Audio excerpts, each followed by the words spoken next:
지난 시간에는 카르노 기관을 공부했습니다. 카르노 기관의 순환 과정과 카르노 기관의 효율을 구했죠. 그걸 우리가 어디에 이용할 것이냐면 연력학 제2법칙을 엔트로피를 이용해서 표현하는데 이제 카르노 순환 과정에서 구한 카르노 기관의 효율을 이용합니다. 그래서 오늘은 연력학 제2법칙과 엔트로피를 공부합니다. 먼저 연력학적 계 또는 열현상이 역학적 계와 달랐죠. 그래서 이렇게 구분합니다. 역학적 계와 연력학적 계가 있다면 그 대상이 역학적 계는 몇 개의 물체였습니다. 그 몇 개의 물체의 운동을 기술하는 것이 역학적 계라고 한다면 연력학적 계는 무수히 많은 구성 입자들의 무질서한 운동, 이것이 바로 연력학적 계였죠. 이때 우리 무엇을 변수로 이용했냐면 역학적 계에서는 위치와 속도를 이용했고 그 다음에 연력학적 계, 무수히 많은 그 연력학적 계의 상태를 표현하는 변수는 압력, 부피, 온도였습니다. 그리고 이 계가 상호작용하는 방법이 이제 그 역학적 계에서는 외력과 내력이었죠. 외력은 역학적 계 외부에 있는 물체와 역학적 계 내부의 물체와 사이에 상호작용이고, 내력은 역학적 계 내에 포함된 물체들 사이의 상호작용이었습니다. 그런데 연력학적 계에서는 외부와의 상호작용만을 생각했죠. 외부와 상호작용하는 방법은 열과 일 두 가지가 있었다고 하는 것이죠.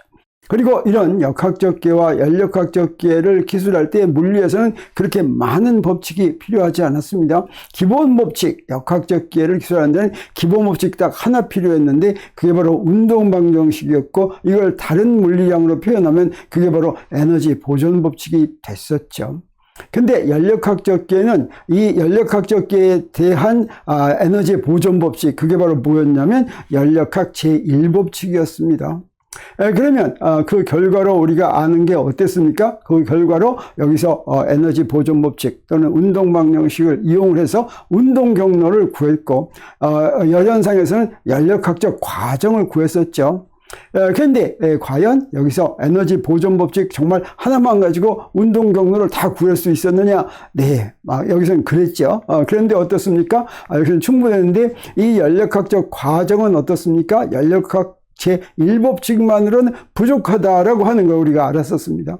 그래서 우리 역학적 계와는 다르게 연력학적 계에서는 추가의 법칙이 필요한 것처럼 보였죠. 그러면 연력학 제1법칙으로 설명할 수 없는 것들이 무엇인가 한번 보겠습니다. 그래서 연력학 제1법칙을 적용해서 설명할 수 있는지, 그리고 그것이 실제 상황으로 일어나는지를 한번 비교해 보겠습니다. 그래서 연력학 제1법칙이 성립하는지, 그리고 실제 상황에서 일어나는지 를 보는데 어떤 현상들을 보냐면 여기 이런 걸 보겠어요. 네, 여기에 이제 불 위에 냄비를 올려놓으면 냄비에 있는 물이 이제 끓죠. 물을 가열하면 뜨거워진다. 이건 연력학 제1법칙을 만족합니까? 안 합니까? 하죠. 저 냄비에 들어있는 물을 연력학적 계라고 생각한다면 불에서 받은 열이 그 안에 냄비에 들어있는 물의 온도를 높여가지고 내부 에너지를 받은 만큼 올려주면 되겠죠. 물론 바깥으로 내보내는 건 더 빼야지 되겠지만. 그래서 연력학 제1법칙 성립합니다. 그리고 실제로 일어납니다. 이런 현상이 일어나는데, 우리 이 배가 있다고 한다면 배는 동력이 있어야지 가죠. 에너지가 있어야지 가죠. 근데 그 에너지가 바닷물에 무진장 에너지가 있습니까? 없습니까? 무진장 에너지가 있죠. 바닷물의 온도가 절대 온도 0도가 아니니까 에너지가 굉장히 많습니다.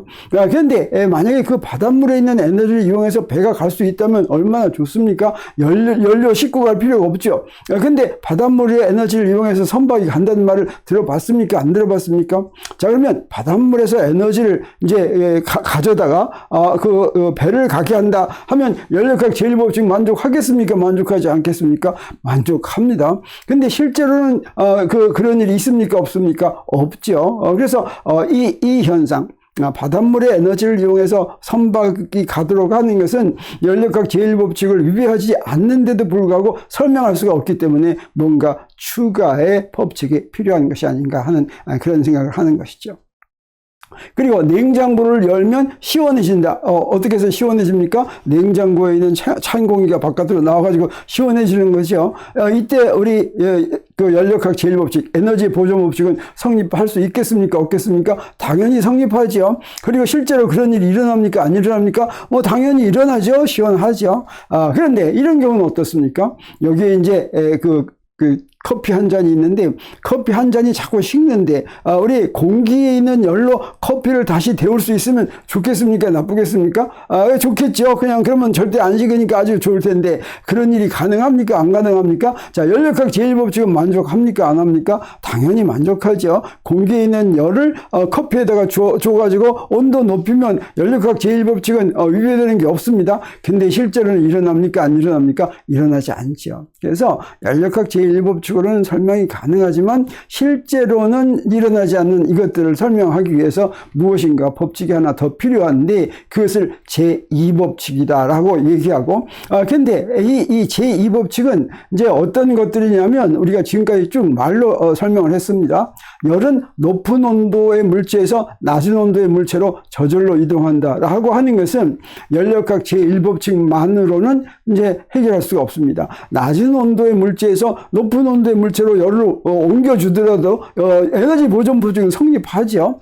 그런데 그런 일은 절대로 안 일어나고 반드시 열은 높은 온도의 물체에서 낮은 온도의 물체로 저절로 이동하기 때문에 이거 제1법칙으로는 설명할 수가 없습니다. 그래서 이걸 말로 하면 열현상에서는 열은 높은 온도에서 물체에서 낮은 온도 물체로 열은 저절로 흐르는 현상, 이게 또 다른 법칙이다 이렇게 얘기할 수가 있겠습니다. 그리고 우리가 앞에서 본 것처럼 열 효율이 100%인 열기관은 만들 수가 없다. 왜 그렇습니까? 가해준 열 중에 고열온에서 흡수한 열 중에 일부는 반드시 저열온으로 흘러나가기 때문에 이를 고열온에서 흡수한 열을 전부 다 일로 만들 수가 없죠. 그래서 효율이 100%인 열기관을 만들 수가 없다라고 하는 건 사실은 열은 높은 온도의 물체에서 낮은 온도의 물체로 저절로 흐른다는 것과 그냥 같은 현상인데 그래서 또 다른 법칙 필요한 것들이 바로 이런 것들인데 자 이렇게 연력학 제2법칙을 표현해 가지고는 뭔가 깨름직하죠. 물리법칙 같지가 않죠. 그래서 연력학 제2법칙이 필요한데 이걸 좀 간단하게 표현할 수 있는 그런 방법을 위해서 19세기 학자들이 굉장히 노력을 했습니다. 그래서 19세기 학자들이 연력학 제2법칙을 간단히 설명할 물리량을 찾기 위해서 노력을 했는데 그것을 성공한 사람이 또 그렇게 한 사람이 누구냐면 독일의 유명한 물리학자 클라우지우스였습니다. 그리고 클라우지우스가 연력학 제2법칙을 설명하는 물리량으로 엔트로피를 제안을 했습니다. 엔트로피는 클라우지우스가 만든 용어입니다. 라틴 말에서부터 엔트로피를 만들었다고 합니다. 그러면 클라우지우스가 어떤 사람인지 잠깐 소개하기로 하겠습니다. 클라우지우스는 루돌프 클라우지우스 독일 사람인데 1822년에서 1888년까지 살았으니까 완전히 19세기의 사람이다 이렇게 할 수가 있겠죠. 이분은 연력학 제1법칙과 제2법칙을 정립해서 연력학의 기초를 확립한 인물이다 이렇게 얘기할 수가 있습니다. 그래서 1850년에는 연력학 제1법칙이 에너지 보존 법칙으로 정리를 했고 그래서 에너지 보존 법칙인 연력학 제1법칙이 있으면 역학적 계와 같이 그렇게 적용할 수 있다. 연력학 제1법칙은 그래서 역학적 계에서의 에너지 보존 법칙에 해당한다 라고 하는 걸 정리를 했고 1854년에는 연력학 제2법칙을 체계화했는데 그렇게 체계화한 다음에 간단한 물리량으로 이걸 설명하면 좋겠는데 하는 노력을 하다가 드디어 1865년에 엔트로피라고 하는 개념을 처음 사용했습니다. 그래서 이 제1법칙과 제2법칙을 제1법칙은 에너지를 이용해서 표현하고 제2법칙은 엔트로피를 이용해서 표현해가지고 그 유명한 논문 1865년에 발표한 논문에서 연력학 제1법칙과 제2법칙을 다음과 같은 한마디로 요약을 했습니다. 제1법칙은 The energy of the universe is constant. 유니버스의 에너지는 일정하다라고 하는 에너지 보존 법칙이 되겠습니다. 그리고 제2법칙은 The entropy of the universe tends to a maximum. 그 유니버스의 엔트로피는 최대값을 유지하려는 경향이 있다라고 하는 것이죠. 자, 그러면 이런 유니버스가 무엇을 대표하는지 보겠습니다. 이 유니버스는 고립계를 대표하는데, 우리 연력학적 계를 얘기할 때는 그 연력학적 계를 고립계라고 부를 때도 있고, 또 이제 닫힌 계라고 부를 때도 있고, 또 열린 계라고 부를 때도 있습니다. 자, 이것들이 어떻게 구분되는 것인지 보겠습니다. 연력학적 계는 무엇이 대상이라고 했습니까? 무질서하게 운동하는 무수히 많은 구성입자가 대상이라고 했죠. 역학적 계와는 조금 다릅니다. 역학적 계에서는 물질 하나하나에다가 위치 벡터를 부여해서 그 하나하나를 구하는 것이 목표입니다. 근데 연력학적 계에서는 구성입자 하나하나의 운동을 구하는 것이 목표가 아니라 그 전체의 상태를 상태 변수로 온도, 압력, 부피를 가지고 이제 그걸 설명을 했죠. 그런데 이런 계가, 어떤 계가 상태를 바꾸려면 거기에 상호작용을 해야지 상태를 바꾸는 거죠. 상호작용을 하지 않으면 어떻습니까? 그 상태를 그대로 유지합니다. 이런 상호작용을 하는 방법이 연력학적 계에서는 바로 뭐라고 그랬습니까? 열과 일을 교환하는 거라고 했습니다. 이거 말고는 없습니다. 그래서 아주 좋죠. 아주 간단하죠. 열과 일을 교환하는 걸 가만히 볼 것 같으면 이 연력학적 계의 에너지가 어떻게 되는지 이런 걸 이제 알아낼 수가 있는데, 이런 연력학적 계를 대상이 어떻게 되는지, 그리고 외부와 상호작용하는 방법이 어떻게 되는지를 가지고 이렇게 세 가지로 고립계, 닫힌 계, 열린 계로 나눕니다. 고립계는 isolated system, 닫힌 계는 closed system, 그다음에 열린 계는 open system. 그래서 대강 우리 상상을 할 수 있습니다. 오픈 계는 대강 상상할 수가 있는데, isolated system하고 closed system은 비슷한 것 같기도 하고 다른 것 같기도 하고 하죠. 우리가 오늘 아주 그 정의를 정확하게 좀 알아두는 것이 좋겠습니다. 먼저 요 두 개를 가지고 이제 한다고 그랬죠. 대상이 어떻게 되느냐, 상호작용 방법이 어떻게 되느냐. 그래서 구성입자가 변할 수 있느냐 없느냐. 고립계와 닫힌 계에서는 구성입자가 변할 수가 없습니다. 다시 말하면 어떤 연력학적 계가 있으면 그 연력학적 계가 다루는 이제 구성입자들이죠. 구성입자들 전체의 수가 변하지 않는다, 이렇게 얘기할 수 있습니다. 근데 열린 계에서는 그것도 변할 수가 있다. 그래서 계에 구성입자가 더 많이 들어온다든지 또 바깥으로 빠져나간다든지, 이게 바로 열린 계가 되겠습니다. 그래서 고립계하고 닫힌 계에서는 입자들의 출입이 없는데 이걸 물질의 출입이 없다, 이렇게 얘기할 수도 있겠습니다. 열린 계에서는 그 물질 또는 구성입자의 출입이 허용되는 연력학적 계를 열린 계라고 이렇게 부릅니다.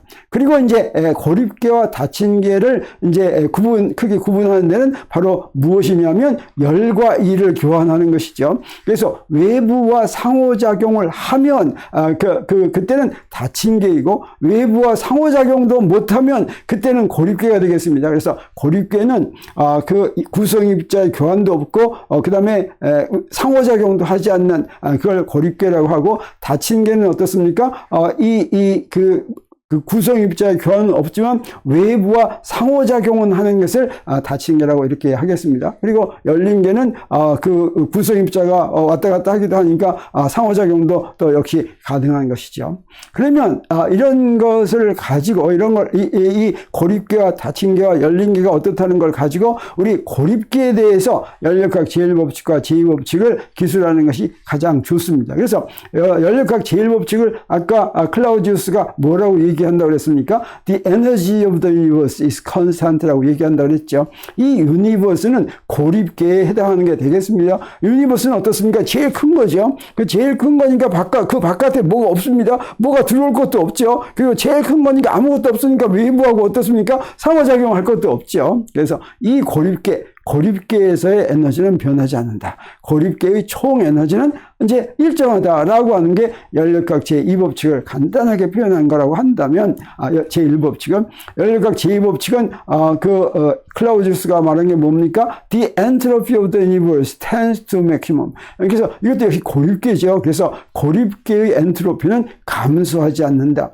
증가할 수는 있지만 절대로 고립계의 경우에 감소하지 않는다라고 하는 것이 연력학 제2법칙이라고 하겠습니다. 그러면 어떤 연력학적 계에서도 그 엔트로피가 감소하지 않느냐? 그렇지가 않죠. 고립계가 아닌 경우에, 외부와 상호작용하는 경우에는 엔트로피가 감소할 수도 있겠습니다.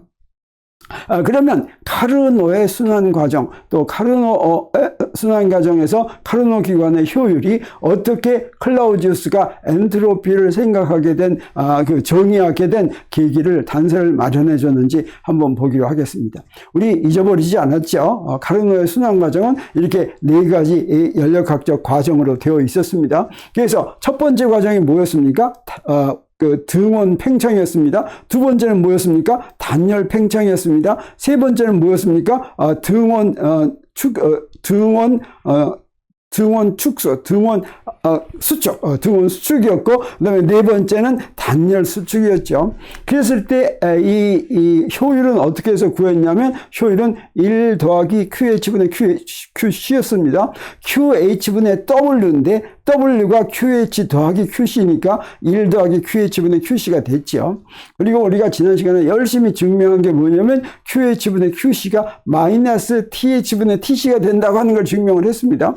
그러면 요 부분만 가지면 요 1을 빼면 어떻게 됩니까? 요 놈하고 요 놈이 같죠. 그래서 QH분의 QC는 마이너스 TH분의 TC와 같은데 요걸 우리 어떻게도 쓸 수 있습니까? 요쪽으로 이렇게 해가지고 분자 분모를 이제 밑으로 나오게 하면, 다시 말하면 양변을 TC, TH로 나눌 것 같으면 어떻게 되냐면, 이렇게 되죠. 자, 요걸 이쪽으로 나누고 요 놈을 이쪽으로 곱해주면 TC분의 QC 더하기 TH분의 QH는 0 이렇게 됩니다. 그래서 요 놈을 어떤 물리량으로 정의하면 좋겠다라고 하는 그런 아이디어가 이제 나올 수 있게 된 것입니다. 그래서 클라우디우스는 바로 요거를 여기 연력학적계의 온도분에 그 연력학적계가 흡수하거나 방출한 열량, 이걸 어떻게 정의를 했냐면 그 연력학적계 이 열량이 들어갔다 나갔다 해야지만 이제 엔트로피가 변화하는데 그걸 엔트로피 변화량이라고 정의를 했습니다. 그래서 어떤 절대 온도가 T인 개가 Q의 열을 흡수하면, 그래서 Q가 0보다 크면 흡수한 것이고 Q가 0보다 작으면 방출한 거죠. 그렇게 흡수하면 그러면 그때 그 개의 엔트로피 변화량은 T분의 Q와 같다, 이렇게 정의를 했습니다. 그래서 이 T분의 Q와 같다라고 하는 엔트로피를 이렇게 정의하게 된 그 계기가 바로 뭐냐면 이 카르노의 순환 과정이었다. 그래서 한 순환 과정을 다 합할 것 같으면 결국은 0이 된다고 하는 건 무엇입니까? 제자리로 원래 처음 상태로 돌아가면 엔트로피가 원래 값으로 돌아간다라고 하는 것이죠. 그래서 우리 연력학적 계의 상태를 표시하는데 그때 그 상태로 정해지는 그런 물리량들이 상태 변수가 같으면, 그러면 그 물리량 값이 같은 그런 함수, 이런 걸 상태 함수라고 부르는데, 이거 상태 함수가 되면 어떻게 됩니까? 뭐든 처음 단계로 가면 이게 온도, 압력, 부피로 정해지는데 저 A라는 단계는 온도, 압력, 부피가 딱 정해진 그런 거죠. 한 바퀴 삥 돌아서 다시 가면 어떻습니까? 온도, 부피, 압력이 다시 처음하고 똑같아집니다. 그러면 어떻게 해야 되겠어요? 엔트로피도 처음과 똑같아야 되고 한 바퀴 쭉 돌면 엔트로피 변화량이 0이 돼야 되죠. 바로 이 카르노 기관의 효율로부터 이렇게 할 것 같으면 엔트로피 변화는 0이 된다라고 하는 걸 우리가 알 수가 있으니까, 자, 그러면 카르노 순환 과정의 각 단계마다 엔트로피 변화량이 어떻게 되는지 한번 보기로 하겠습니다. 1단계는 어떤 과정입니까? 여기서 A에서 B로 가는 것이고, 그건 등원 팽창이죠. 그래서 1단계 등원 팽창에서는 그때 엔트로피의 변화량은 델타 S1은 TH분의 QH인데, 이건 온도가 등원이니까 일정하죠. 그리고 이때 QH가 안으로 들어갔으니까 QH가 0보다 큽니다. 그래서 엔트로피 변화량이 0보다 크게 되겠습니다. 2단계는 뭡니까? B에서 C로 가는 것인데, 이때는 단열 팽창이죠. 단열이니까 열량 교환이 없습니다. 그래서 분자가 0이 되죠. 물론 단열 과정 동안에 온도는 변하지만 분자가 0이니까 이 엔트로피 변화량은 0이다라고 하는 걸 알 수가 있겠습니다. 그리고 3단계는 어떻게 됩니까? C에서 D로 가는 것인데, 이때는 등원 수축이죠. 등원 수축에서는 TC라는 온도가 유지되면서 QC라는 열량을 바깥으로 내보냈으니까 QC가 음수입니다. 그래서 이때의 엔트로피 변화량은 0보다 작게 되겠습니다. 그리고 마지막 4단계는 D에서 A로 가는 것인데, 이때는 단열 수축이죠. 단열이니까 Q가 0입니다. 그래서 엔트로피 변화량은 0이고, 이때는 온도가 바뀌더라도 항상 엔트로피 변화량은 0이라는 거 우리가 알 수가 있죠. 그래서 한 바퀴 삥 도는 동안에 엔트로피 변화량, 전체 엔트로피 변화량, 한 순환 과정 동안의 엔트로피 변화량은 요거 4개를 다 더한 것인데 그 4개를 다 더하니까 이제 이렇게 됐죠. 이건 우리가 앞에서 우리가 구하는 것이죠. 이게 바로 카르노 열기관의 효율이 바로 이렇게 되는 것이었습니다. 여기서부터 구한 것이니까 바로 이걸 만족한다. 그래서 순환 과정의 한 순환 과정을 마치고 동일한 상태로 돌아오면은 엔트로피 변화량은 0이다. 이렇게 해서 이렇게 엔트로피를 정의하면 카르노 순환 과정을 아주 잘 설명할 수가 있겠구나 하는 걸 우리가 알 수가 있습니다. 이렇게 해서 클라우지우스가 엔트로피를 정의를 했는데 이 엔트로피는 자 이런 특징을 가지고 있습니다. 클라우지우스의 엔트로피는 그 값으로 정의되지 않고 그 값의 변화량으로 정의가 됩니다. 그렇지만 이제 열역학에서 엔트로피 자체는 그 상태마다 값이 있습니다. 그래서 그렇게 정의되는데 클라우지우스의 경우에는 그 값의 변화량으로 정의했다라고 하는 것이고 우리 앞에서 이 열역학에 나오는 것을 두 가지로 항상 정의할 수가 있었죠. 하나는 어떻습니까? 열현상에서 열물리에서 측정을 해가지고 정의한 게 하나가 있었고 또 하나는 어떻습니까? 그 구성 입자들을 통계적으로 다뤄가지고 우리가 구한 것이었죠. 그렇게 정의한 두 가지가 있었습니다. 클라우지우스는 바로 열물리로 정의된 것에 해당한다 이렇게 얘기할 수가 있습니다. 이 엔트로피는 중요하게 크게 두 가지로 정의가 되는데 하나는 클라우지우스의 엔트로피고 그 다음에 열역학으로 정의되는 거 통계역학을 이용해서 정의되는 게 어떤 것이냐면 볼츠만의 엔트로피가 되겠습니다. 그 볼츠만의 엔트로피는 그 변화량으로 정의되는 것이 아니라 어떤 상태로 정의되는 거 우리가 앞으로 이제 배우게 됩니다. 그리고 절대 온도가 T인 열역학적 계가 열 Q를 흡수하면 그때는 이제 엔트로피가 증가하죠. 그때는 델타에서는 T분의 Q만큼 증가한다. 방출하면 어떻게 돼요? 그러면 감소합니다. 엔트로피가 감소한다. 이렇게 얘기할 수가 있겠습니다. 그리고 아까 본 것처럼 순환 과정의 한 순환 과정 뒤에는 엔트로피의 변화량은 0이다. 왜 그렇습니까? 그 상태 변수가 같은 상태로 이제 다시 돌아왔기 때문에 엔트로피는 그 상태 변수가 정해지면 이제 딱 하나로 정해지는 양이니까 그 앞으로 들어가서 0이 된 것입니다. 그리고 고립계의 비과역 과정에서 엔트로피의 변화량은 델타에서는 0보다 크다. 비과역, 그냥 가역 과정에서는 0일 수가 있는데 비과역 과정에서는 0일 수 없고 항상 0보다 크다라고 하는 것이 엔트로피의 특징이라고 하겠습니다. 그리고 열이 높은 온도에서 낮은 온도로 흐르는 것을 엔트로피가 감소하지 않는 방향이다라고 하는 거. 그래서 바로 엔트로피를 가지고 열은 높은 온도에서 낮은 온도로 흐른다고 하는 걸 이제 보일 수가 있습니다. 그래서 오늘 이제 마지막으로 이 문제를 하나 풀겠습니다. 열은 높은 온도에서 낮은 온도로 흐르는 것을 엔트로피를 가지고 증명을 해보겠습니다. 절대 온도가 TA인 물체 A하고 TB인 물체 B를 접촉시키면 그러면 이제 열이 이동하겠죠. 그럼 이때 열은 온도가 높은 물체에서 온도가 낮은 물체로 흐르는 것을 우리 엔트로피를 구하면 이제 보여줄 수가 있습니다. 그래서 먼저 열이 물체 A에서 물체 B로 이제 흘렀다고 하겠습니다. 그러면 엔트로피를 가지고 우리가 A의 온도가 B의 온도보다 더 높다라고 하는 걸 우리가 알 수가 있습니다. 그래서 Q가 흘렀다고 한다면 A에서 B로 흐르면 A의 엔트로피 변화는 뭐가 되겠습니까? Q가 흘러나갔으니까 마이너스 Q가 되죠. 온도는 TA니까 TA분의 마이너스 Q 이렇게 되겠습니다. 그리고 B의 엔트로피 변화량은 뭐가 됩니까? Q가 들어갔고 온도는 TB니까 TB분의 Q 이렇게 되죠. 그러면 전체 엔트로피 변화량은 물체 A와 물체 B의 엔트로피 변화량을 다 합한 전체 엔트로피 변화량은 뭐가 됩니까? 요거 두 개를 더한 게 되죠. 두 개를 이렇게 더했습니다. 그러면 요게 0보다 큰지 작은지 보겠습니다. 자, 이렇게 접촉을 시켰을 때 이 열의 흐름은 엔트로피가 커지는 쪽으로 흐른다라고 하는 걸 보여줄 수가 있다고 하는 거죠. 그래서 요게 이제 엔트로피가 커지는 쪽으로 가면 온도가 어떤 쪽으로 되는지 한번 보기로 하겠습니다. 그래서 여기 마이너스 T분의 Q 더하기 T분의 Q 할 것 같으면 자 요거 두 개 통분할 것 같으면 TA 빼기 TB 이렇게 되죠. 그리고 엔트로피가 0보다 큰 방향으로 이제 열이 흐르니까 이게 0보다 크다라고 하면 이건 무슨 말이 되겠습니까? TA가 TB보다 더 크다 이런 뜻이 되겠죠. 그래서 A에서 B로 열이 흐른다라고 결론 지을 수가 있겠습니다. 엔트로피를 이용해서 그 가정이 바로 A에서 B로 열 Q가 흘렀다면 이 가정이죠. 그래서 우리가 우리가 엔트로피를 가지고 잘 설명했구나 하는 걸 알 수 있습니다. 그러면 우리가 열이 반대 방향으로 흘렀다고 하겠습니다. 물체 B에서 물체 A로 열 Q가 흘렀다라고 한다면 두 개의 온도가 어떻게 되는지 보겠습니다. 그러면 첫 번째 A의 엔트로피 변화량은 어떻게 됩니까? A로 Q가 들어왔으니까 T분의 Q 이렇게 되겠어요. 그 다음에 B의 엔트로피 변화량은 Q가 나갔으니까 TB분의 마이너스 Q 이렇게 되겠죠. 그래서 전체 엔트로피 변화량은 어떻게 됩니까? 이거 더한 겁니다. 그래서 아까하고 똑같이 통분을 했습니다. 그리고 엔트로피 변화량이 0보다 큰 것으로 이제 일어나겠죠. 그래서 0보다 크다 이렇게 놓으면 어떻게 됩니까? TB가 TA보다 더 커야 되겠죠. 그래서 TB가 TA보다, 그래서 B에서부터 A로 이제 열이 흘렀다면 B의 온도가 A의 온도보다 더 크다라고 하는 걸 우리가 엔트로피가 0보다 더 크게 일어나야 된다라고 하는 것으로부터 우리가 알 수 있다고 하는 걸 여기서 알았습니다.